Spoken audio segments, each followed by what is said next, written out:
सर्वजन्तवः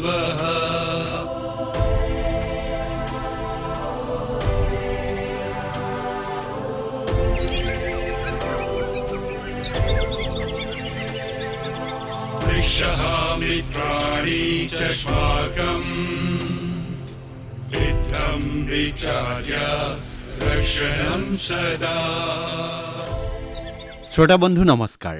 সমাগত ৰঙালী বিহুৰ প্ৰীতি আৰু সম্ভাষণ জনাই সুষমা বসুন্ধৰাৰ 21 সংখ্যক খণ্ডলৈ আপোনাক আদৰণি জনাইছোঁ। আপুনি হয়তো এইকেইদিন বিহুৰ যা যোগাৰ কৰাত ব্যস্ত হৈ আছে, নহয় জানো? দূৰ দূৰণিত কুলি কেতেকীৰ হিয়া ভগা মাত, গছ গছনিত ন কুঁহিপাত, চহৰে নগৰে ডেকা গাভৰুৰ বিহুৰ আখৰা, ঠায়ে ঠায়ে ৰঙালীক আদৰিবৰ বাবে মঞ্চ বিহুৰো প্ৰস্তুতি। পৰম্পৰা আৰু আধুনিকতাৰ ন সাজ পিন্ধি ৰাঙলী এতিয়া আমাৰ নিচেই কাষ পালেহি। এইহেন গা 7খন 8খন হোৱা বতৰত আপোনাৰো জানো বিহুনাম এফাকি শুনিবলৈ মন নাযায়?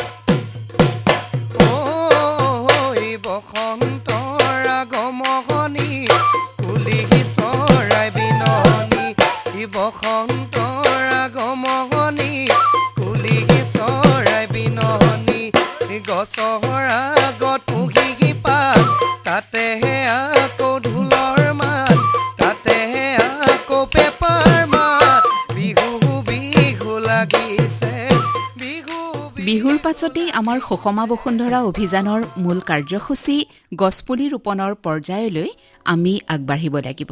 কাৰণ ইতিমধ্যে গছপুলি ৰোপণৰ অনুকূল বতৰ আৰম্ভ হৈছেই। আমাৰ অনুষ্ঠানৰ পঞ্জীভুক্ত সেউজকৰ্মীসকলেও সেইদৰে নিজকে সাজু কৰি তুলিছে।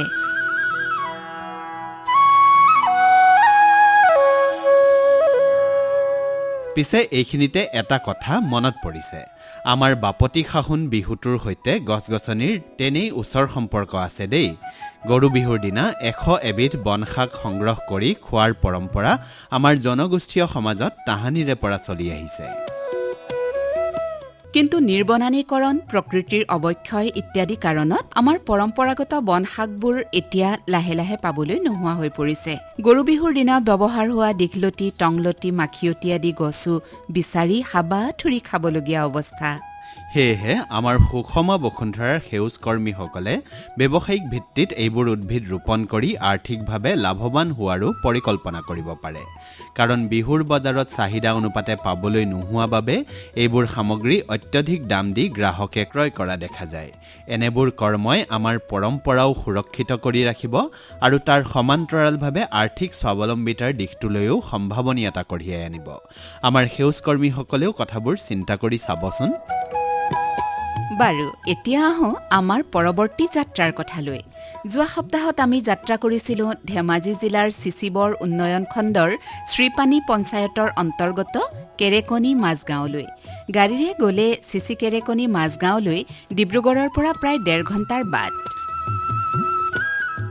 চিচি কেৰেকনি গাঁৱৰ বিনোদ গগৈৰ নেতৃত্বত গঠিত সুষমা বসুন্ধৰাৰ গোটৰ সদস্যসকলে তেখেতৰ চোতালতে চকীমেজ সজাই আমালৈ ৰৈ আছিল।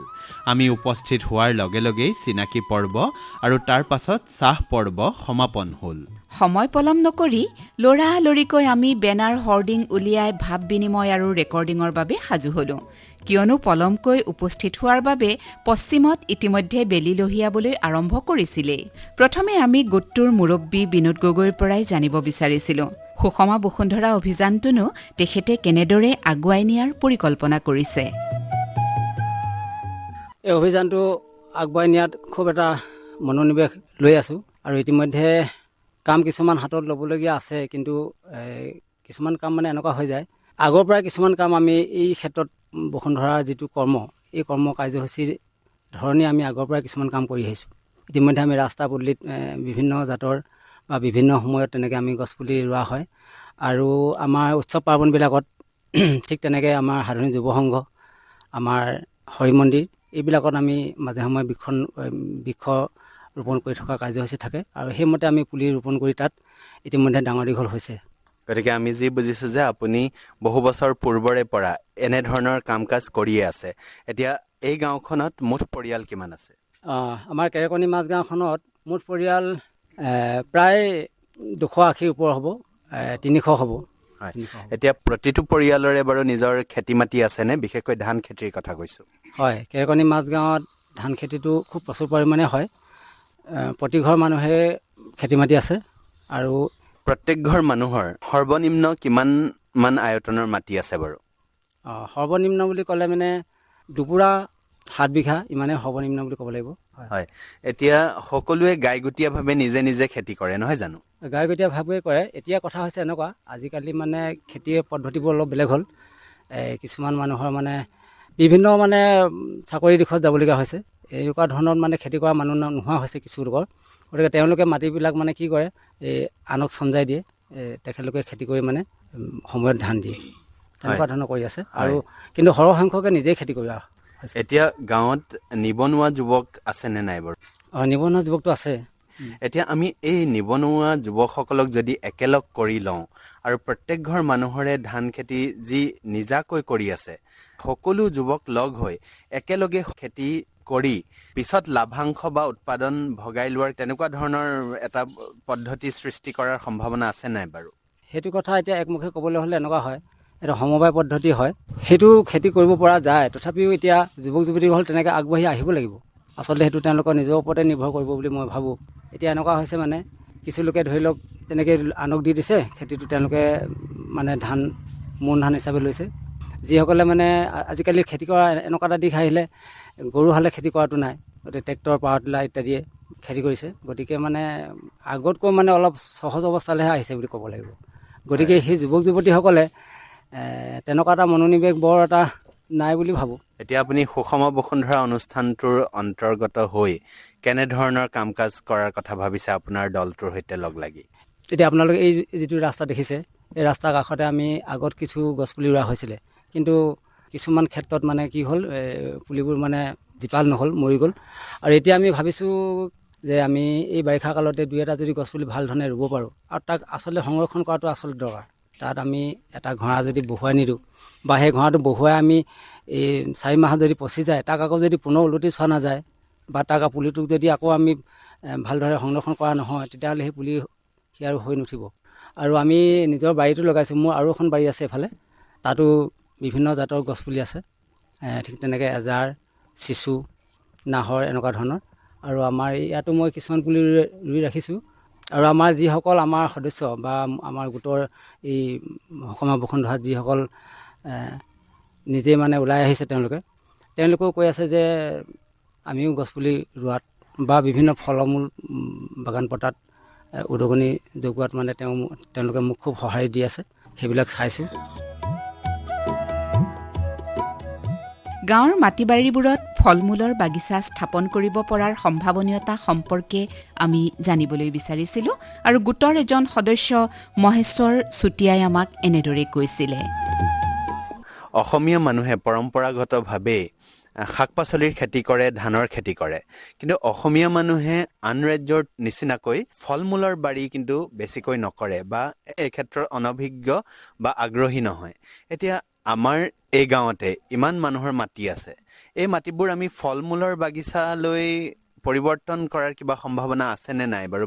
আমাৰ ইয়াত যথেষ্ট মানে ফল মূল কৰিব পৰা মাটি আছে, আৰু কিছু লোকে নিজৰ বাৰীতে তেনেধৰণৰ ফল মূল মানে খেতি কৰিছেও।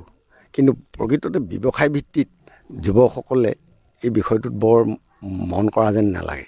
বাৰীতে পৰম্পৰাগতভাৱে যেটা আম কঁঠাল যিবিলাক মানে হৈ আছে, তেনেধৰণেই আৰু সময়ৰ শাক পাচলি, যিটো বতৰৰ শাক পাচলি, তেনেকুৱা ধৰণৰ খেতি অৱশ্যে আমাৰ এই গাঁৱত প্ৰচুৰ পৰিমাণে হয় বুলি ক'ব লাগিব। আৰু মানে ধৰি লওক বতৰৰ ব্যৱস্থা, খৰালি খেতি, বাৰিষা খেতি, এনেকুৱা ধৰণে যিখিনি হয় এইখিনি পৰম্পৰাগতভাৱে ৰাইজে কৰি আহিছে, আৰু নিজে ঘৰ চলাৰ লগতে বেপাৰ বাণিজ্য ক্ষেত্ৰতো মানে বেচা কিনা কৰিব পৰা ব্যৱস্থা ব্যক্তিসকলে কৰে কিছু লোকে। কিন্তু সম্পূৰ্ণভাৱে যুৱকসকলে এই ব্যৱস্থাটো বৃত্তিভাৱে লোৱা পৰিলক্ষিত হোৱা নাই। আপোনালোকৰ এই অঞ্চলৰ মাটিত কেনেধৰণৰ ফল মূলৰ গছ ৰোৱাৰ সম্ভাৱনীয়তা বেছি বা তাৰ পৰা উৎপাদন পোৱাৰ সম্ভাৱনা আছে? ফল মূল বুলি ক'লে বিশেষকৈ আমাৰ ইয়াত টেঙা জাতীয় বস্তু মানে ফল মূলটো বেছি হয়। ধৰক কাজি নেমু, গোল নেমু, ৰাবাব, বৰটেঙা এনেকৈ। আৰু মানে আম কঁঠাল এইবিলাক মানে প্ৰায় প্ৰত্যেকৰ বাৰীতে আছে।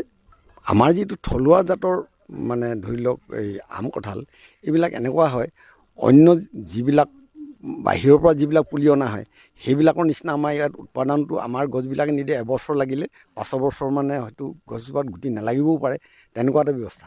কাজেই যে বাহিৰৰ পৰা আমি যদি জাতবিলাক নিৰ্বাচন কৰি বাৰীত যদি লগাব পাৰোঁ তেতিয়াহ'লে ভৱিষ্যতে আমাৰসকলৰ উপকৃত যে হ'ব ই নিশ্চিত।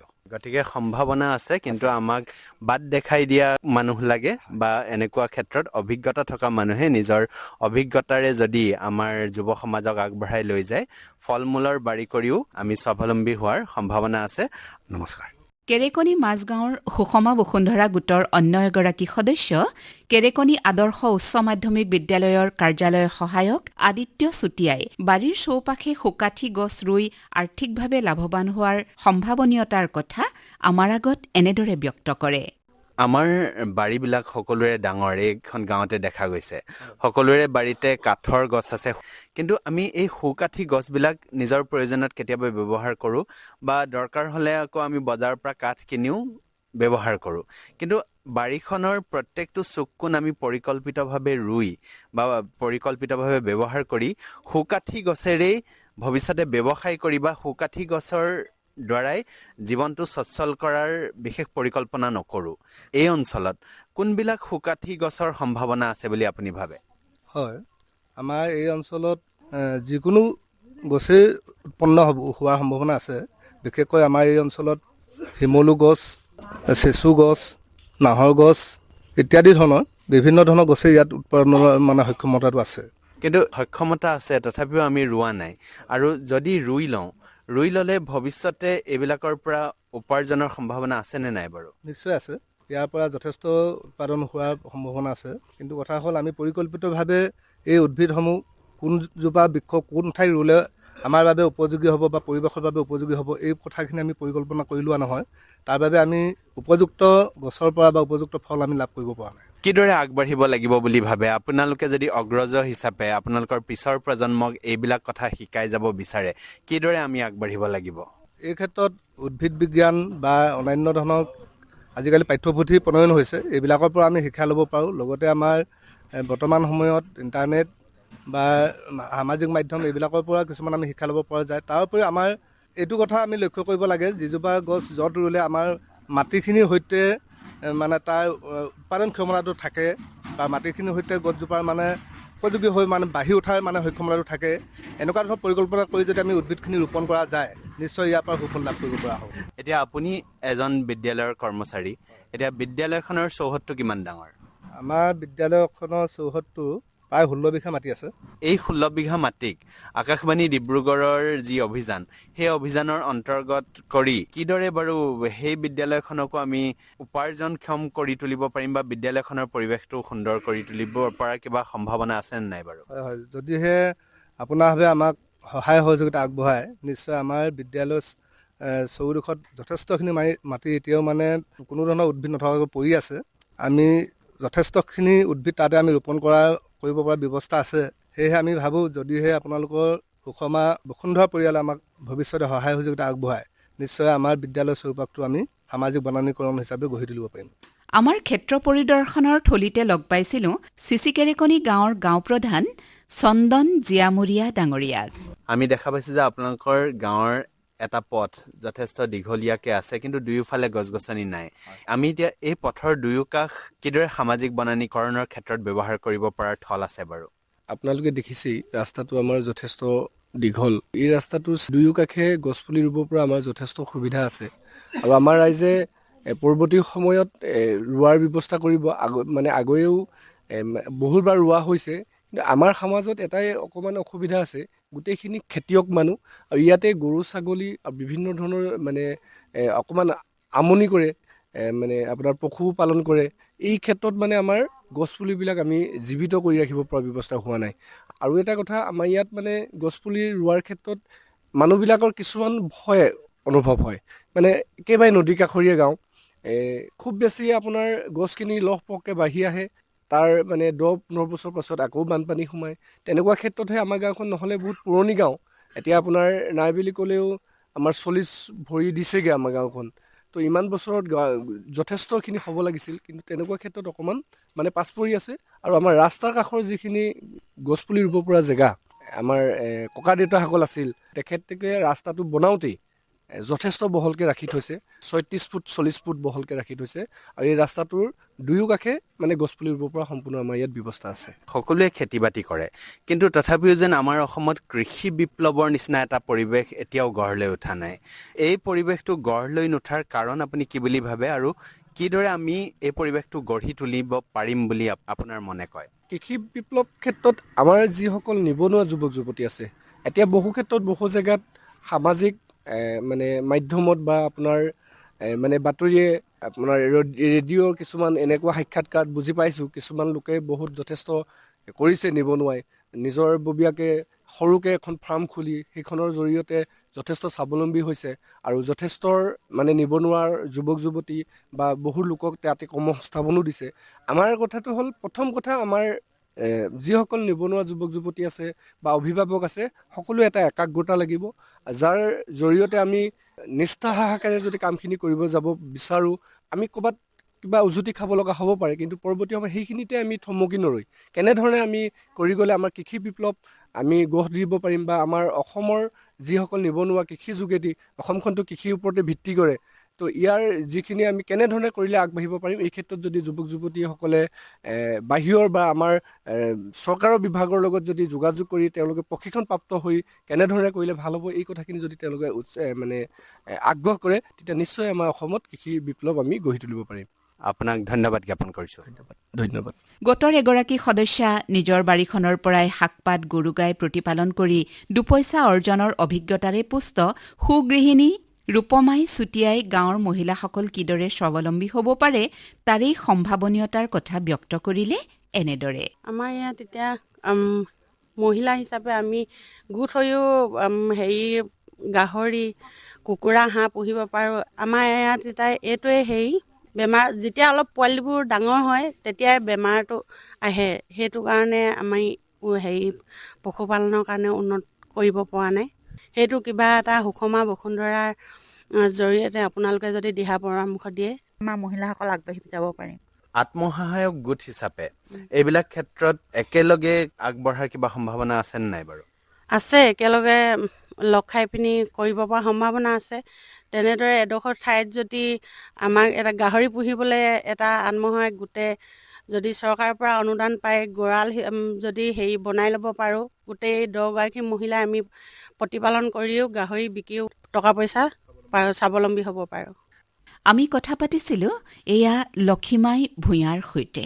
বাইদেউ, এতিয়া নিজৰ বাৰীখনকে ব্যৱহাৰ কৰি, নিজৰ পুখুৰীটোকে ব্যৱহাৰ কৰি, নিজৰ ভঁৰালটোকে ব্যৱহাৰ কৰি বা নিজৰ ঘৰটোকে ব্যৱহাৰ কৰি কিদৰে মহিলাসকল অধিক স্বাৱলম্বী হ'ব পাৰে বাৰু? আপোনাৰ ধাৰণা কি এই ক্ষেত্ৰত? আমি ঘৰখনত চলাবৰ কাৰণে বহুতো সা সুবিধা লাগে। ঘৰখনত চাফ চিকুণতা লাগে, ঘৰখনৰ কাৰণে নিজৰ গৃহিণীজনী চাফ চিকুণ হ'ব লাগে, বাৰীবিলাক চাফ চিকুণ হ'ব, চোতালবিলাক চাফ চিকুণ হ'ব লাগে।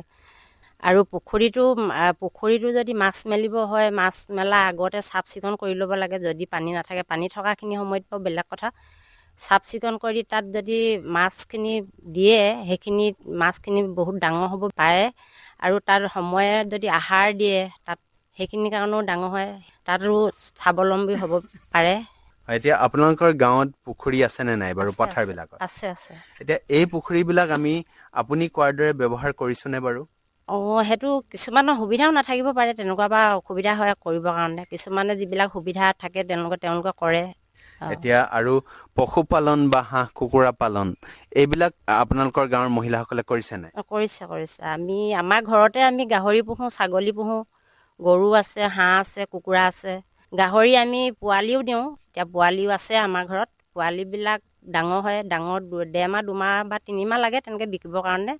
এজনী গাহৰি যদি 9টা 10টাকৈ পোৱালি দিয়ে, সেইবিলাক যদি ভালে থাকে, বেমাৰ যদি আজাৰ নহয়, তেতিয়া পোৱালিবিলাক বিকিও আমি ঘৰখন চলাবলৈ বহুত আমি মহিলাসকলে স্বাৱলম্বী কৰিব হওঁ। আমাৰ কেৰকণী মাজগাঁৱত বহুতো আত্মসহায়ক গোট আছে, তেওঁলোকেও কিছুমানে ছাগলী পুহিছে, কিছুমানে গাহৰি পুহিছে, কিছুমানে কুকুৰা হাঁহ পুহিছে। কিন্তু কুকুৰা হাঁহটো বহুত বেমাৰ আজাৰ হয়, গাহৰিবিলাকো হয়, গাহৰিটো হয়, আৰু কুকুৰা হাঁহটো যদি 5জনী 6জনী কুকুৰা যদি আমি পুহোঁ, তাত কণী পাৰি পোৱালি দিয়ে, পোৱালি দিয়াৰ সময়ত অলপ কেতিয়াবা সময়টোত বেমাৰ আজাৰ হয়।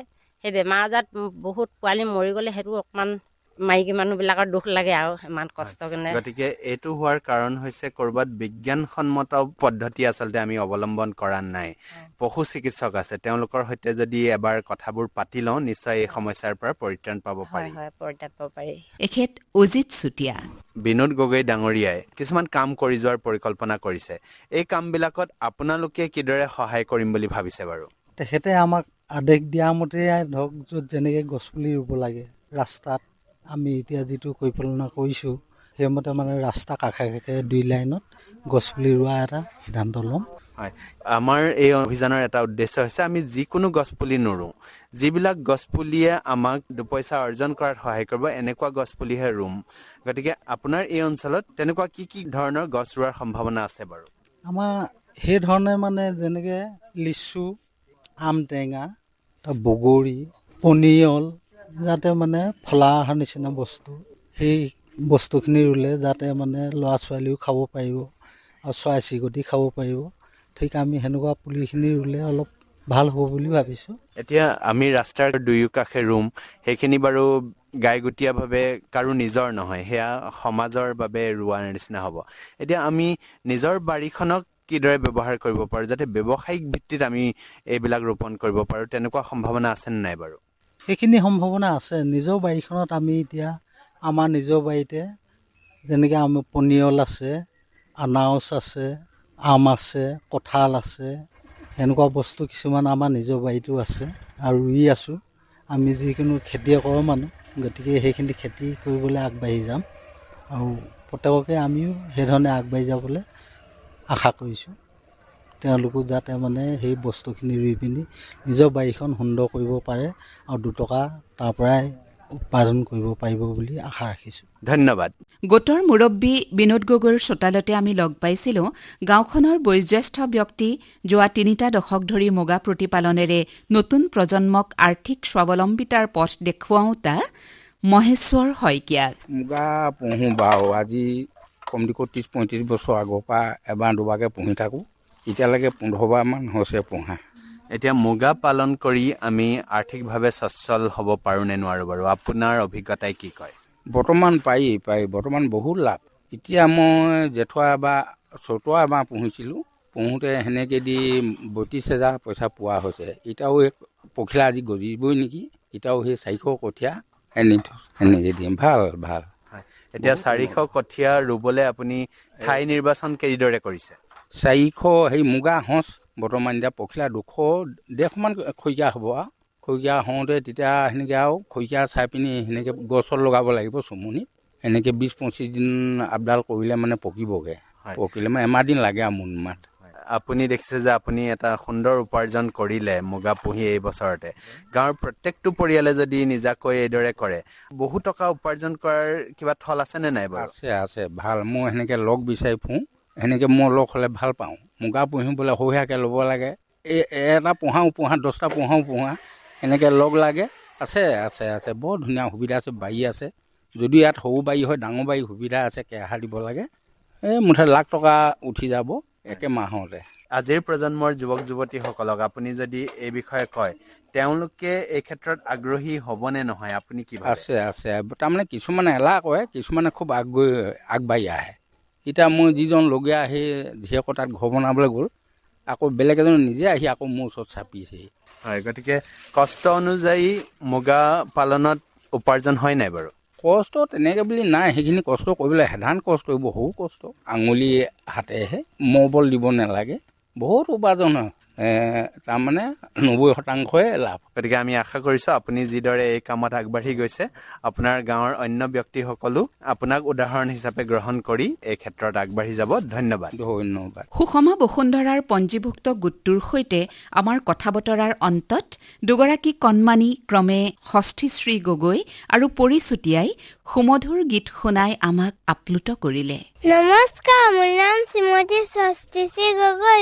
এইখনি গাঁও বুকুৰ আপোন, ইয়াতে দেখো নতুন সপোন, কোনে জমি চাই জুৰি দাপোন, ফুলৰ পাতত সাজোন কাচোন এই গাঁও আপোন আপোন এই গাঁও নিচেই আপোন নমস্কাৰ মই নাম পৰি চুতীয়া বিলতে হাৰিছে ধুনীয়া পদুমী ফুলনিত ফুলিছে ফুল সেই ফুলে ফুলে পখিলাই উৰিছে তেনেকো কৈ নিজান বননিতে কেতেকী চৰায়ে উহুৰি মাৰিছে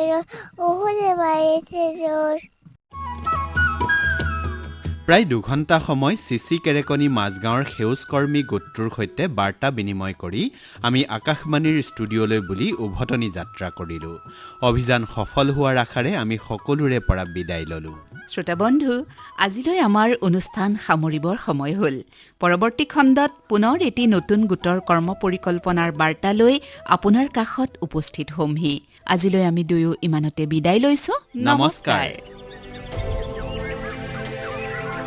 पवनः दुष्टतां यति प्रकृतिर्विकृतायते